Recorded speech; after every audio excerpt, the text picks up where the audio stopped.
Mains में काफ़ी बार पूछा जा चुका है। बॉडी है जिसको प्रोजेक्ट अपवर्ड प्रोजेक्ट किया और उसको ग्राउंड तक पहुंचने में टाइम t1 लगता है।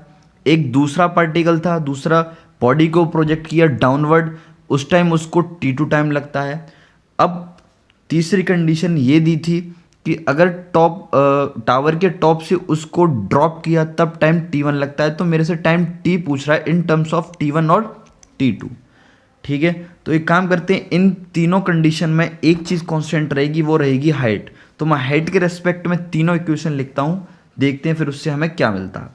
तो एक काम करते हैं, हाइट डाउनवर्ड है, डाउनवर्ड में इट मीन्स कि अगर पार्टिकल को ऊपर अपवर्ड प्रोजेक्ट किया है तो हाइट नेगेटिव नीचे। तो h is equals to u t1 minus half g t1 square. Acceleration negative इसलिए लिया है क्योंकि डाउनवर्ड है, डाउनवर्ड हाइट हो चाहे एसोलेशन हो ऑलवेज नेगेटिव आपको लेना है, साइन कन्वेंशन का ध्यान रखना। सेकंड कंडीशन है, जब डाउनवर्ड हमने उसको प्रोजेक्ट किया तो u t2 minus half g t2 square. Drop करने की कंडीशन में minus h is equals to, drop किया इनिशियल वेलोसिटी जीरो थी, u जीरो था, तो माइनस के हाफ जी टी स्क्वायर बन जाएगा। h की वैल्यू कितनी आ गई यहाँ से, हाफ जी टी स्क्वायर।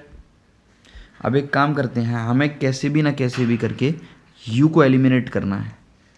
ठीक है, तो एक काम करते हैं, ऊपर t2 से मल्टीप्लाई कर देते हैं, नीचे t1 से मल्टीप्लाई कर देते हैं।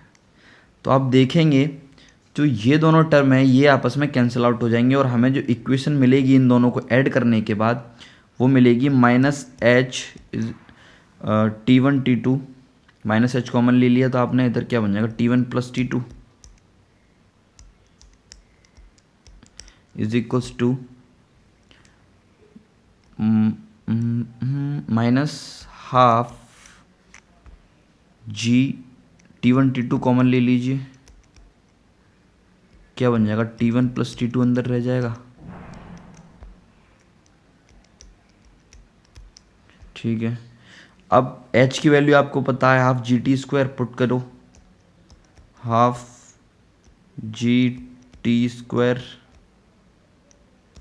Sorry g t square is two half g t1 t2। Half g से हाफ जी कैंसिल हो जाएगा, यहाँ t1 प्लस t2 से ये कैंसिल हो गया था, तो टी स्क्वायर की वैल्यू कितनी आ जाएगी t1 t2